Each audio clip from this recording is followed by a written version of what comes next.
நீங்கள் பார்த்து கொண்டிருப்பது உங்கள் ஜாஷுவா டிவி. சகல ஜனங்களுக்கும் நற்செய்தி.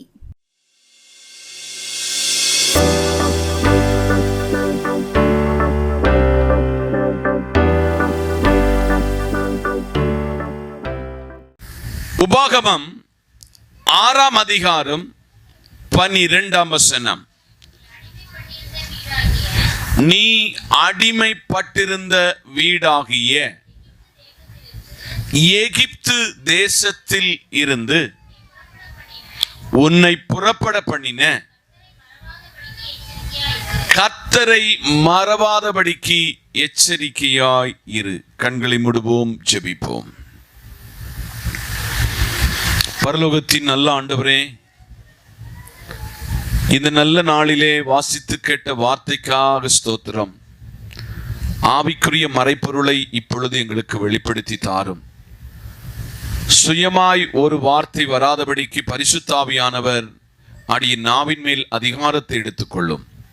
இயேசுவின் நாமத்தில் பிதாவே, ஆமென். மரிக்கும் வரை மறவாதீர்கள் என்ற தலைப்பிலே இன்றைக்கு கர்த்தர் வார்த்தையை நாம் கேட்க போகிறோம். யாராவது நமக்கு ஒரு உதவி செய்தால், ஒருவேளை உதவி செய்தவர்களை விட நம்ம உயர்ந்த நிலையில் வந்துட்டோம் என்றால், பல நேரத்தில் அவர்களுடைய உதவி செய்ததை நாம் மறந்து போய்விடுவோம். இது உலக இயல்பு. ஆனால் தேவனாகிய கர்த்தர் மோசே என்கிற ஒரு பெரிய லீடரை, இஸ்ரவேல் ஜனங்கள் 430 வருஷங்கள் அடிமையாயிருந்த அடிமைத்தன வீட்டிலிருந்து தேவன் காண்பித்த பாலும் தேனும் ஓடுகிற கானானுக்குள் அவர் அழைத்து வருகிறார். பிரயாணத்தில் ஆரம்பம் 1 வயது நிறைந்த ஊனமற்ற பழுதற்ற ஆட்டுக்குட்டியை பலி செலுத்தி அவர்கள் பிரயாணம் செங்கடலுக்கு வந்த பொழுது செங்கடல் அவர்களுக்கு தடையாயிருந்தது. மறுமுனை அவர்களுக்கு என்ன சம்பவித்ததென்றால், பார்வோனின் சேனை. அப்படி அவங்க ஆரம்பம் ஒரு ஸ்ட்ரகிள்ல, ஒரு பிரச்சனையில அவர்கள் முறுமுறுத்த பொழுது தலைவனை பார்த்து கர்த்தர் சொன்னார், இந்த செங்கடலை கடப்பதற்கு விசுவாசத்தோடு உன் கையையும் உன் கையில் இருக்கிற கோலை நீட்டு என்று சொன்ன பொழுது கடல் செங்கடல் 2ஆக வேறு பிரிக்கப்பட்டது. அப்படி அவர்கள் சீனாய் அப்படி போய்கொண்டிருக்கும் பொழுது கர்த்தர் மறுபடியும் மோசேயை அழைக்கிறார். நீ ஜனத்தோடு சொல்ல வேண்டியது என்னவென்றால், நீங்கள் அடிமைப்பட்டிருந்த வீடாகிய எகிப்து தேசத்திலிருந்து உங்களை புறப்பட பண்ணினது யாரு? கர்த்தர், நான். ஆதலால் மோசேயே, நீ ஜனத்தோடு சொல்ல வேண்டிய காரியம் என்னவென்றால், கர்த்தரை நீங்க மறக்காமல் இருக்க எச்சரிக்கையாய் இருக்க வேண்டும். இங்க இருக்கிறவர்கள் சின்ன குழந்தை முதல் ஏகதேசம் என்னுடைய கணிப்பின் பிரகாரம் ஒரு 90 வயது உள்ளவர்கள் வரை இந்த கூட்டத்தில் நீங்கள் இருக்கிறீர்கள். உங்கள் வாழ்வு ரட்சிக்கப்படுவதற்கு முன்பு எப்படி இருந்ததோ என்று எனக்கு தெரியாது. நீங்கள் ரட்சிக்கப்பட்டிருக்கிறீர்கள், மனம் திரும்பி இருக்கிறீர்கள், கர்த்தரை தங்கள் சொந்த இரட்சகராக ஏற்றுக்கொண்டிருக்கிறீர்கள், கர்த்தரால் நீங்கள் அபிஷேகம் பண்ணப்பட்டிருக்கிறீர்கள். ஆனால் உங்களையும் என்னையும் பார்த்து கர்த்தருடைய வசனம் சொல்லுகிறது, நீ ஒரு நாளிலே தெய்வம் இல்லாதவனாய் தெய்வம் இல்லாதவளாய் அடிமைத்தனத்தில் இருந்த உன்னை தெய்வமுள்ள ஒரு பரிசுத்த வாழ்க்கைக்காக தங்களை அர்ப்பணித்த ஒரு கூட்டம் ஜாதியாக சமூகமாக ஆண்டவர் நம்மை வேறு பிரித்திருக்கிறார். கரங்களை தட்டி ஸ்தோத்திரம் பண்ணுங்க. ஆதலால் உங்களை கொண்டு வந்த கர்த்தரை என்ன செய்யக்கூடாது? மறக்க கூடாது. அது நீங்கள் எச்சரிக்கையாய் இருக்க வேண்டும் என்று கர்த்தர் உரைக்கிறார். ஒன்று, நீங்கள் உங்க வாழ்வில் மரிக்கு வர மறக்காது இருக்க வேண்டும் என்றால், ஒன்று, கர்த்தரை நீங்க மறக்க கூடாது. கரங்களை தட்டி சொல்லுங்க. அதை உபாகமம் 8ஆம் அதிகாரம் அதனுடைய 11ஆம் வசனத்தை திருப்பிக் கொள்ளுங்கள். உபாகமம் 8:11. உன் தேவனாகிய கர்த்தரை மறவாதபடிக்கும் நான் இன்று உனக்கு விதிக்கிற அவருடைய கற்பனைகளையும் நியாயங்களையும் கட்டளைகளையும் கைக்கொள்ளாமல் போகாதபடிக்கு எச்சரிக்கையாயிரு. நான் அந்த கற்பனைகளையும் நியமங்களையும் இரண்டாவது பகுதிக்கு கொண்டு வரேன். ஒன்று, நீங்களும் நானும் இந்த கர்த்தரை என்ன செய்யக்கூடாது? மறக்க கூடாது. ஒரு பக்தன் இவனமாய் பாடினான், மறப்பேனோ மறந்து போவேனோ, உம்மை மறந்தால் இந்த உலகில் வாழ்வேனோ, நான் நிற்பதும் நிர்மூலமாகாததும் உங்க கிருபை. இந்த காலையிலே பல நேரத்திலே மருத்துவமனைக்கு சென்றால் மருத்துவர் சில மருத்துவ குறிப்பு சொல்லுவாரு, இந்த இன்ஜெக்ஷன் போடணும், இந்த மாத்திரை சாப்பிடணும். சில நேரத்தில் அதை மறந்துடுவோம். ஆனால் நீங்கள் மறக்க கூடாதவர் ஒருவர் உண்டென்றால் நம்முடைய கர்த்தராயிருக்கிற இயேசு கிறிஸ்து. அவரை நீங்கள் மறக்காதபடிக்கு எச்சரிக்கையாயிருக்க வேண்டும். எகிப்திலே 20 காசுக்கு விற்று போட்டவனாகும் இந்த யோசேப்பு அந்த தேசத்திற்கு போனான். பின்பு தேசத்தில் அந்த சொந்த தேசத்திலே பஞ்சம் ஏற்பட்டது. பஞ்சத்திற்கு ஆகாரத்துக்கு போனவர்கள் ஆகாரம் கிடைச்சி ஆனா தெய்வத்தை மறந்து போனார்கள். ஆனால் அந்த ஜனம் தெய்வம் இல்லாமல் போனவர்களை தெய்வம் உள்ளவர்களாக மாற்றி அந்த ஊர்ல இருந்து புறப்பட பண்ணி அவர்களுக்கு கானானை காண்பித்த கர்த்தராகும் என் தேவனாகிய கர்த்தர். அவர் நின்று சபைக்கு நடு நின்று மோசையை கொண்டு எழுதி கொடுக்கிறார், நீங்கள் இந்த கர்த்தரை ஒருபோதும் மறவாதபடிக்கு எச்சரிக்கையாயிருங்கள். சங்கீதம் 9ஆம் சங்கீதம் அதனுடைய 17ஆம் வசனத்தை திருப்பிக் கொள்ளுங்கள். சங்கீதம் 9 அதனுடைய 17. துன்மார்க்கரும் தேவனை மறக்கிற எல்லா ஜாதிகளும் நரகத்தில் தள்ளப்படுவார்கள். கவனமாய் இந்த வசனம் ஆழமாய் ஆண்டின் கடைசி மணித்துளிகளுக்குள் இருக்கிற சபையோடு ஒரு புதிய ஆண்டை வரவேற்பதற்காக கனவு கண்டிருக்கிற சபையோடு கர்த்தர் சொல்கிறார், துன்மார்க்கரும் தேவனை மறக்கிற எல்லா ஜாதிகளும் நரகத்துக்கு தள்ளப்படுவார்கள். இன்றைக்கு ஏன் கர்த்தரை மறக்காதபடிக்கு, ஏன் கர்த்தரிடத்திலே மறக்காதபடி எச்சரிக்கையா இருக்க வேண்டும் என்று வேதம் நம்மை படிப்பிக்கிறது என்றால், துன்மார்க்கன் தெய்வனை மறந்து போய் விடுவான், ஜாதிகளும் தெய்வத்தை மறந்து விடுவார்கள். ஆனால் அவர்கள் போய் சேருகிற இடம் எரி நரகம் என்பதை சங்கீதக்காரன் நினைப்பூட்டுகிறார். ஆனால் நீங்கள் தெய்வத்தை அறிந்தவர்கள், தேவனோடு கூட நடக்கிறவர்கள், தேவனுக்காக நீங்கள் எல்லாவற்றையும் விட்டு 2 கொரிந்தியர் 5:17 படி ஒருவன் கிறிஸ்துவுக்குள் இருந்தால் அவன் புது சிருஷ்டி, பழையவைகள் எல்லாம் ஒழிந்தன, எல்லாம் புதிதாகிற ஒரு புது மனிதனாக உங்களை கர்த்தர் சபையின் நடுவில் நிறுத்தி சொல்லுகிறார். நீங்கள் கர்த்தரை என்னைக்கு மறக்கிறீர்களோ உங்களுக்கு எரி நரகம் நிற்கிறது என்று இந்த வேதம் சொல்லுகிறது. ஆமென் சொல்லுங்க. அதனால் இந்த காலையில பரிசுத்த ஆவியானவர் உங்களோடு கூட பேசுகிறார். துன்மார்க்கரும் தேவனை மறக்கிற எல்லா ஜாதிகளும் நரகத்தில் தள்ளப்படுவார்கள். நம்முடைய பிரயாணம் புதிய எருசலேமை நோக்கி. என்னத? புதிய எருசலேமை நோக்கி. புதிய எருசலேமின் திருச்சபையாகிய உங்களுடைய பிரயாணத்தின் என்று அது இட்டர்னல் பரலோக ராஜ்யம் என்பதை மறந்துவிடக் கூடாது. எசேயா மிக தெளிவாக அதை குறித்து கர்த்தரை மறக்க கூடாது என்று கொஞ்சம் கூடி எஃபெக்டிவ் எடுத்து அவர் எழுதுகிறார். எசேயா 51:12. எசேயா 51:12. நானே உங்களுக்கு ஆறுதல் செய்கிறவர், சாக போகிற மனுஷனுக்கும் புல்லுக்கொப்பா இருக்கிற மனுபுத்திரனுக்கும் பயப்படுவதற்கும் வானங்களை விரித்து பூமியை அஸ்திவாரப்படுத்தி உன்னை உண்டாக்கின கர்த்தரை மறக்கிறதற்கு நீ யார்? அல்லேலூயா, அல்லேலூயா. தேவனாகிய கர்த்தர் ராஜ கொட்டாரத்தில் ராஜ அரண்மனையில பணி செய்து வந்த, கர்த்தருடைய ஊழியம் செய்து வந்த ஏசாயா கிட்ட சொல்லுதாரு, நான் நானே, நான் நானே உங்களுக்கு ஆறுதல் செய்கிறவர். சாக போகிற மனுஷனுக்கும் புல்லுக்கொப்பான மனுபுத்திரனுக்கும் பயப்படுவதற்கும் வானங்களை விரித்து பூமியை அஸ்திவாரப்படுத்தி உன்னை உண்டாக்கின கர்த்தரை நீ மறக்கிறதற்கு நீ யாரு?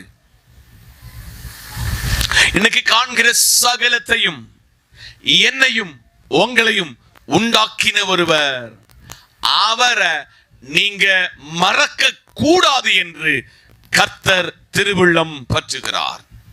அதனால் சபையை பார்த்து, விசுவாச குடும்பங்களை பார்த்து, நீங்கள் கர்த்தரை மறக்க கூடாது.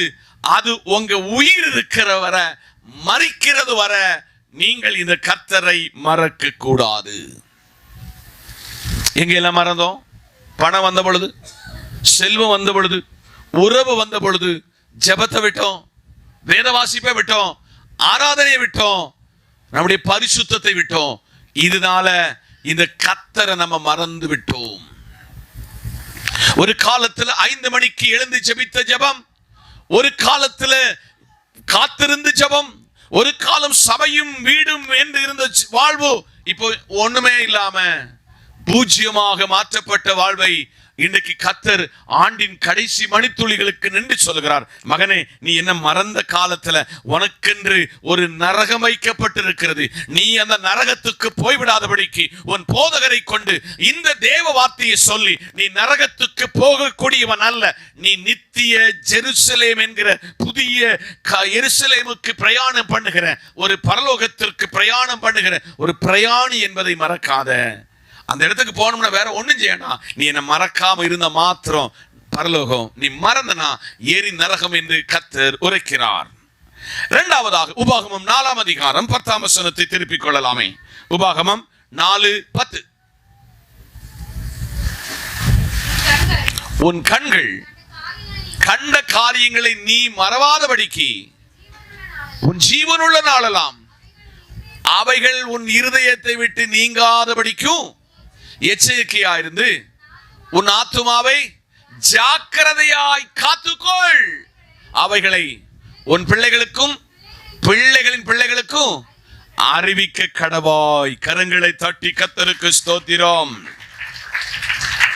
2, மரிக்கும் வரையும் நம்ம மறக்காம இருக்கணும்னா எதை மறக்க கூடாதுன்னா கட்டளைகளை மறக்க கூடாது. என்னத? கட்டளைகளை.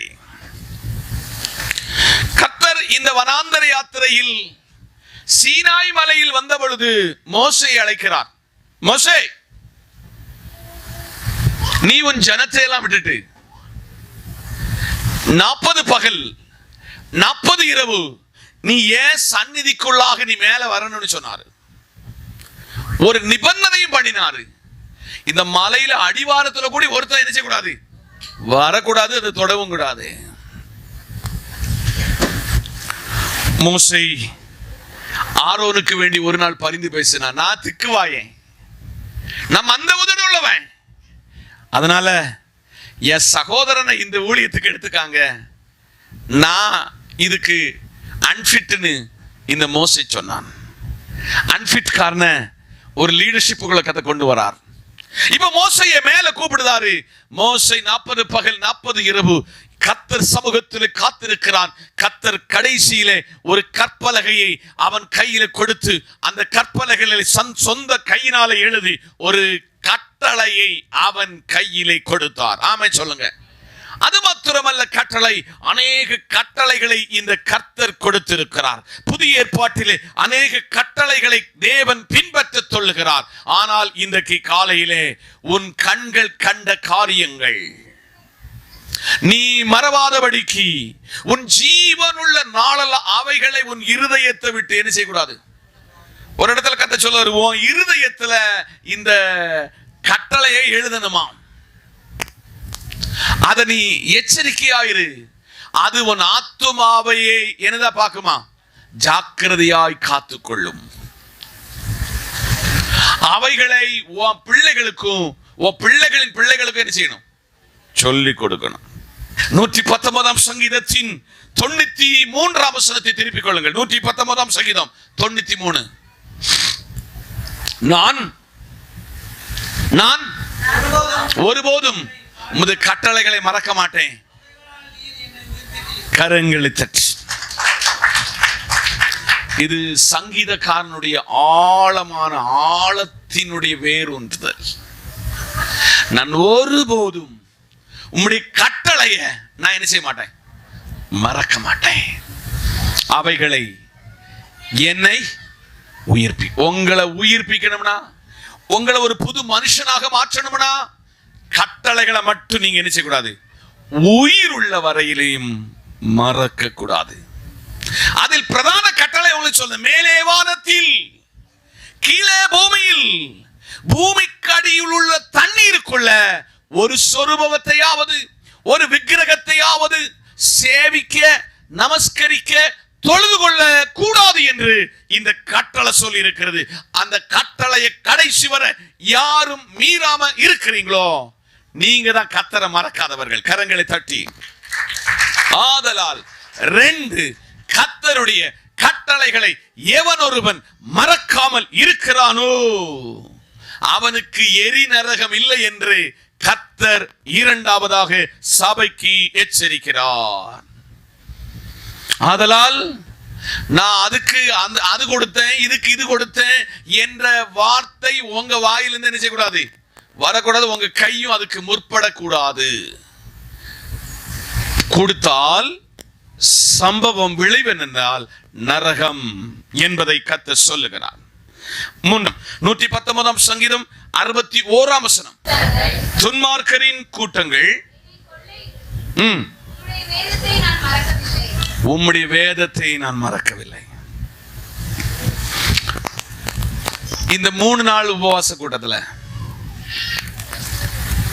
6 பகுதி. இந்த 6 பகுதியில் நான் எடுத்த டாபிக் என்ன தெரியுமா? இந்த வேதம் தருகிற உத்தரவாதம்.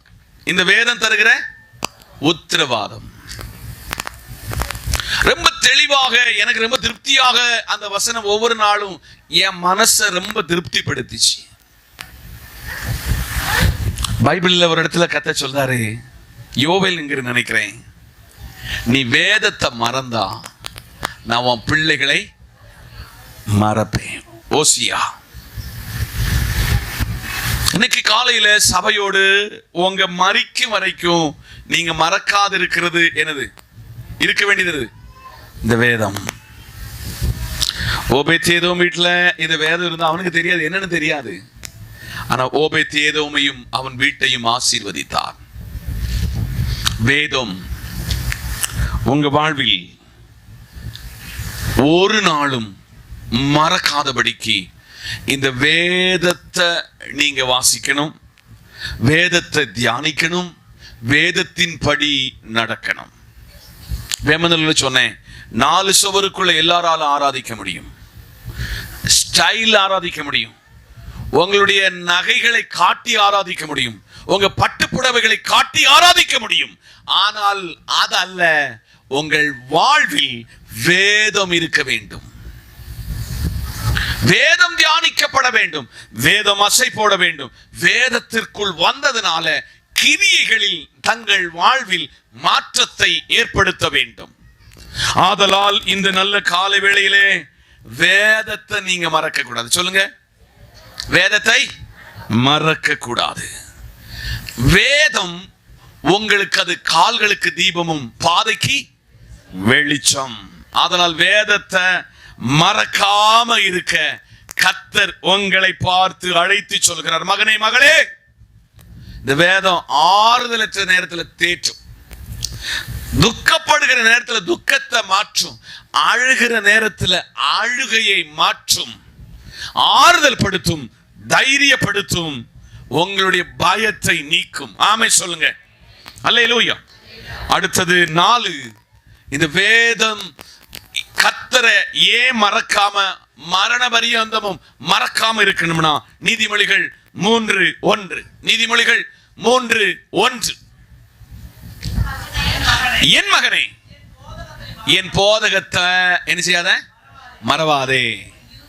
உன் இருதயம் என் கட்டளைகளை காக்க கடவது. கரங்களை தட்டி. இந்த கிறிஸ்தவத்துக்குள்ளதான் ஒரு பெரிய கொடுமை என்னன்னா, எப்ப பார்த்தாலும் போதனை.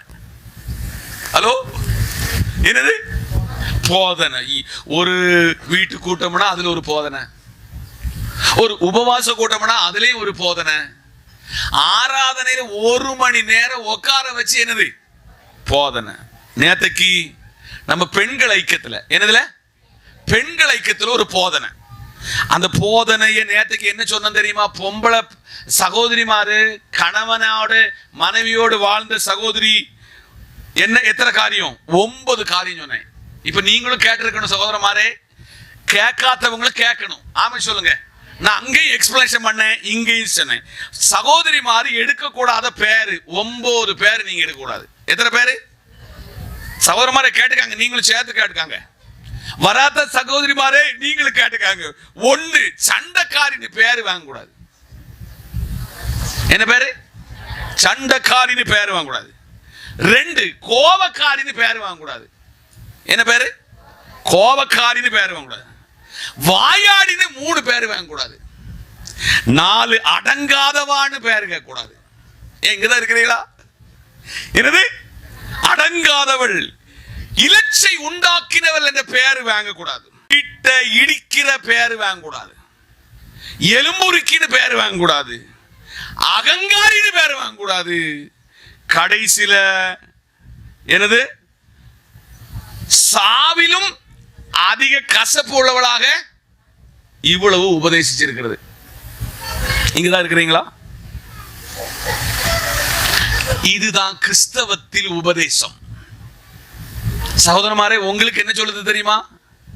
நீ ஒரே மனைவி உடையவனாக உன் மனைவியை மாத்திரம் நேசித்து, கல்லானாலும் கலமை புல்லானாலும் புருஷம் அவங்க நினைக்கிறது போல உங்களுக்கு இவாதான் கடைசி வரை என்பதை வேதத்தில் உங்களுக்கு சொல்லப்பட்டிருக்கிறது. அது மாத்திரமல்ல, ஒரு காரியம் சொன்ன, விமான நிலையத்திற்கு ஏறு வழி உண்டு, இறங்கு வழி உண்டு. கல்யாணத்துல மாத்திரம் ஏறு வழி மாத்திரம் உண்டு, இறங்கு வழி இல்லை. கரங்களை தட்டி கர்த்தருக்கு ஸ்தோத்திரம். இது உபதேசிக்கிறது போதனையாகும். என் மகனே, என் போதகத்தை மறவாதே, உன் இருதயம் என் கட்டளைகளை காக்க கடவது. ஆதலால் சபையே, விசுவாச குடும்பமே, சபையோடு தேவன் சொல்லுகிறார், நீ மரிக்கும் வரை மறக்காம இருக்குது எதை என்றால், நீ உபதேசத்தை மறக்க கூடாது. அல்லது போதனையை நீ என்ன செய்யக்கூடாது? ஆயுசு காலம் கடைசி வர நீ வேதத்துக்குள்ள, ஆராதனைக்குள்ள, கர்த்தருக்குள்ள போகது வரையும் இந்த போதனையை உனக்கு சொல்லிக்கிட்டே இருக்கும். இதை நீ செய்து கொண்டே இருக்கணும். இதை விட்டு விலக கூடாது. விலகினா எரி நரகம் என்பதை கர்த்தர் சொல்லுகிறான். ஆமே, இங்கதான் இருக்கீங்களா? அல்லேலூயா. அந்நியரை உபசரி. இப்போ ஒரு கொஸ்டின் உங்ககிட்ட, அந்நியர் யார்? அந்நியர் யார்? எல்லாருக்கிட்ட தான் கேள்வி. முன்ன பின்ன தெரியாதவங்க, அறிமுகமானாதவங்க வேற.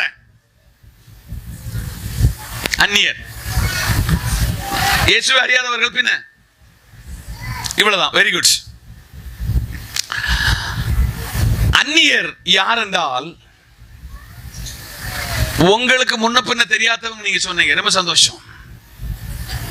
அந்நியர் யார் என்றால், ஆதரவற்றவர்கள், கைவிடப்பட்டவர்கள், ஒடுக்கப்பட்டவர்கள், ஒரு நேரத்திற்கு ஆகாரத்திற்கு வழி இல்லாதவர்கள். அந்நியரை நாம் உபசரிக்க வேண்டும். இந்த பைபிள் தான் சொல்லுது, அந்நியரை உபசரிக்க வேண்டும். இன்னைக்கு காலையில அந்நியரை யார் உபசரிக்கிறீங்களோ அதில் தெரியாதவங்க தூதனை என்ன செய்தது உண்டு? உபசரித்தது உண்டு. மம்மரையின் தோப்பிலே ஆபிராம் 12ஆம் அதிகாரத்தில் நட்சத்திரத்தை போல, கடற்கரை மணலை போல ஒரு சந்ததியை நான் பெருக பண்ணுவேன் என்று சொன்ன ஆண்டவர் பிள்ளை இல்லாம அவன் கலங்கி கொண்டிருக்கும் பொழுது மம்ரேயின் தோப்பிலே 2 தூதர்கள். எத்தனை தூதர்கள்? அதில் வந்தவர் கர்த்தர் ஒருவர். அவன் அவர்களுக்கு உபசரணை நடத்தினான், விருந்தோம்பல் நடத்தினான். கர்த்தர் திரும்பி போகும் பொழுது சொன்னார், அடுத்த உற்பவ காலத்தில் நான் வரும் பொழுது உனக்காக அன்றைக்கு கல்தைய பட்டணத்தில் ஊர் என்கிற கிராமத்தில் சொன்ன வார்த்தை நிறைவேறும். இன்னைக்கு சில நன்மைகள் தடையாயிருப்பது, சில ஆசீர்வாதங்கள் உங்களுக்கு கிடைக்காமல் தடையாய் நிற்பது, நீங்கள் ஏழைகளையும் அந்நியவனையும் அவர்களை உபசரிக்காமல் இருந்தார். ஒருவேளை நீங்க பாச எங்க வாழ்வை பிழைப்பது கஷ்டமே, ஒரு நாள் வேலைக்கு போட்டு அன்னைக்கு வீட்டுல ஓல வைக்க முடியாது. ஆனா உங்க குடும்பத்துல ஒரு ஆள் செத்து போயிட்டாருன்னா இந்த ஊரின் பிரகாரம் அவங்களுக்கு என்னதெல்லாம் நீங்க செய்தீங்க? ட்ரெஸ் எடுத்து கொடுக்குறீங்க, மோதிரம் போடுறீங்க, 2 நாள் வேலைக்கு போக மாட்டேங்க. இதுக்கு இந்த பணம் எங்க இருந்து வந்துச்சு? என்னைக்கு சிந்திச்சதுண்டா? அத மாதிரி ஏழைகளுக்காக அவர்களை உபசரிக்க மறக்காமல் இருக்க வேண்டும் என்று கர்த்தர் சொல்லுகிறார். நாளை எது இருந்து செய்யல தேவ பிள்ளைகளே, எது இருந்து செய்யல. செய்யதுக்கு இந்த வேதம் என்னை உந்துகிறது, செய்வதற்கு என்னை தட்டி தூக்குகிறது, செய்வதற்கு எனக்கு உற்சாகத்தை தருகிறது. செய்தால் அதை திருப்பி என் கையில கொண்டு கொடுக்கிற ஒரு தெய்வம் என் கூட இருக்கிறார். ஆமென் சொல்லுங்க. ஆதலால் சிலர் அறியாமையினால தேவ தூதர்களையும் உபசரித்தது உண்டு. அப்போ உபசரிக்க உங்க ஜீவனுள்ள காலம் வர, மரிக்கும் வர மறக்க கூடாது. உபசரிக்க என்னது? உபசரிக்க நம்ம மறக்க கூடாது. 103ஆம் சங்கீதம் 2ஆம் வசனம். 103ஆம் சங்கீதம் 2ஆம் வசனம். என் ஆத்துமாவே கர்த்தரை ஸ்தோத்திரி, அவர் செய்த சகல உபகாரங்களையும். எல்லாரும் 2024 1ஆம் தேதி எல்லாரும் பிடிச்சுக்காங்க. அங்கிருந்து ஒவ்வொரு மாசமா வாங்க. ஜனவரி, பிப்ரவரி, மார்ச், ஏப்ரல், மே, ஜூன், ஜூலை, ஆகஸ்ட், செப்டம்பர், அக்டோபர், நவம்பர் பிளஸ் டிசம்பர். இவ்வளவு மாதங்களில் எனக்கும் உங்களுக்கு செய்த நன்மைகள் எவ்வளவு நீங்க நினைச்சு பார்க்காத இடத்துல கொண்டு உங்களை கர்த்தர் வச்சாரு. 6வதாக உங்க உயிர் இந்த உலகத்திலிருந்து பிரியும் வரையும் அவர் செய்த சகல உபகாரங்களை என்ன செய்யக்கூடாது? மறக்க கூடாது.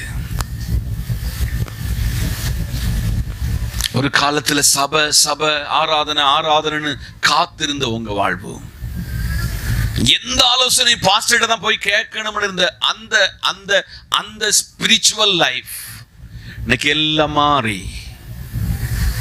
நான் வளர்ந்துட்டேன், நான் உயர்ந்துட்டேன், இனி எனக்கு பாஸ்டர் வேண்டாம், எனக்கு இனி சபையும் வேண்டாம், எனக்கு எல்லாம் நான். அங்க ஒருத்த உள்ள உங்களை ஹானர் பண்ணுவான், அவன் உங்களை விசுவாசத்தை விட்டு வெளியில தூக்கி இயேசு யார் என்று கேள்வி கேட்கத்தக்க விதத்துல உங்களை மாற்றி விடுவான். அதனால் கிறிஸ்தவத்தின் தமிழ் மக்களுக்கு மட்டும் இருக்கிற ஒரு பெரிய பெரிய சந்தோஷம் என்னன்னா, எந்த வீட்டுல யார் எப்பெல்லாம் ஜெபம் பண்ணுவீங்களோ, என் ஆத்துமாவை கர்த்தரை ஸ்தோத்திரி, என் முழு உளமை பரிசுத்த நாமத்தை ஸ்தோத்திரி, என் ஆத்துமாவை கர்த்தரை ஸ்தோத்திரி, கர்த்தர் செய்த சகல உபகாரங்களையும் நம்ம மட்டும்தான் சொல்றோம். ஒரு கரங்களை தட்டி. இந்த பக்கத்துல ஸ்டேட்ல போனீங்கன்னா ஜெபம் பண்ணி முடிஞ்சு ஆமேன், அவ்வளவுதான், முடிஞ்சு போச்சு. நம்ம மட்டும்தான் எல்லா நாளும் சொல்லுகிறோம், என் ஆத்துமாவே கர்த்தரை ஸ்தோத்திரி, என் முழு உளமே பரிசுத்த நாமத்தை ஸ்தோத்திரி, என் ஆத்துமாவே.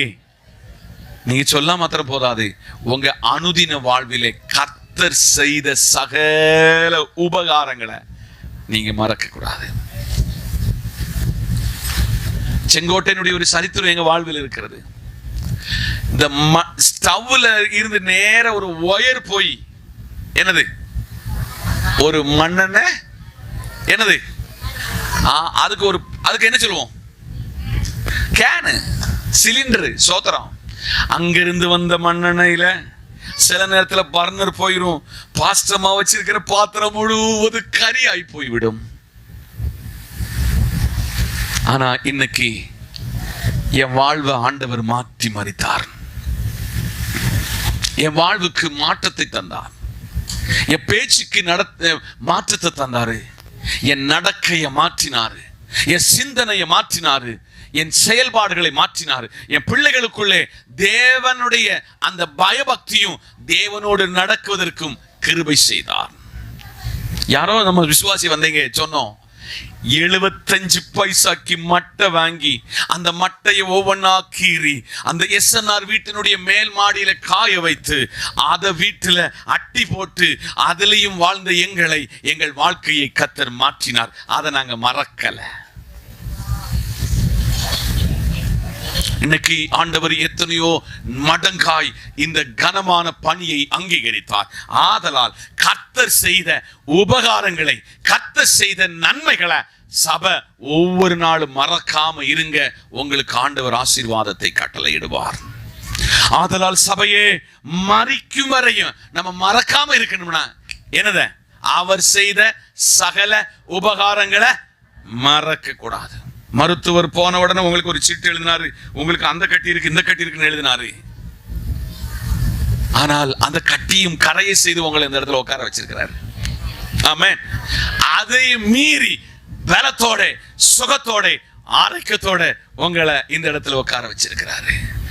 அதுக்கு வேண்டி நீங்க என்ன செய்யணும்னா மறக்காம இருக்கணும். யார? இப்ப இன்னைக்கு மட்டும் இல்ல, மரிக்கும் வரையும் மறக்காமல் இருக்க வேண்டும். கடைசியாக ஒரு காரியத்தை சொல்லி நான் இன்னைக்கு உங்ககிட்ட அமர போறேன். எபிரேயர் 13:16. எபிரேயர் 13:16. அன்றியும் நன்மை செய்யவும் தான தர்மம் பண்ணவும் மறவாதிருங்கள். இப்படிப்பட்ட பலிகளின் மேல் கரங்களை தட்டி பிரியமாயிருக்கிறார் தேவன். தசமம் கொடுப்பீங்களா? நாங்க கரெக்டா கொடுத்துருவோம் பாஸ்டர். காணிக்க கொடுப்பீங்களா? அப்பா நான் அதுல ஸ்டாப் மெரிட். எனக்கு அன்பான தெய்வ பிள்ளைகளே, அந்தியும் நன்மை செய்யவும், என்னது நன்மை செய்யணும். ஒரு Christmas the gift of Jesus Christ celebrate பண்ண போறோம். பரலோகம் அவரை கிஃப்டாக இந்த பூமியில கொடுத்துச்சு. பாவிகளை ரட்சிக்க, பாவத்தை மேற்கொள்கிற ஒருவரை ஒரு கிஃப்டாக கொடுத்திருக்கிறேன். ஆனா நீங்க கொடுக்கிற கிஃப்ட் நன்மை செய்யணும். என்ன செய்யணும்? என்ன செய்யணும்? அடுத்தது தான தர்மம் செய்யணும். உங்க பிள்ளைகள் இன்னைக்கு படிச்சுட்டாங்க தெரியுமா? இன்னைக்கு உங்க பிள்ளைகள் சம்பளம் கை நிறைய வாங்குதாங்க தெரியுமா? ஆனால் இதுக்குள்ளேயே ஒரு செமஸ்டருக்கு காலேஜ் ஃபீஸ் கட்டாம இருக்கிறவங்க இதுக்குள்ள உண்டு. உங்க வீட்டு பக்கத்துல உண்டு. என்னைக்காவது அவர்களுக்கு செய்ய வேண்டும் என்று உங்க மனசு ஏவினது உண்டா? பைபிள் கொர்நேலியுவை குறித்து சொல்கிறது, அவனுடைய தான தர்மங்கள் பரலோகம் ஏற்றுக்கொண்டது. நீங்க செய்கிற தான தர்மங்கள் பரலோகம் ஏற்றுக்கொள்ளும். சபைகளில் காணிக்கை குறித்து பிரசங்கிக்கப்படுகிறது, தசம பாகங்களை குறித்து பேசுகிறது, நல்லது.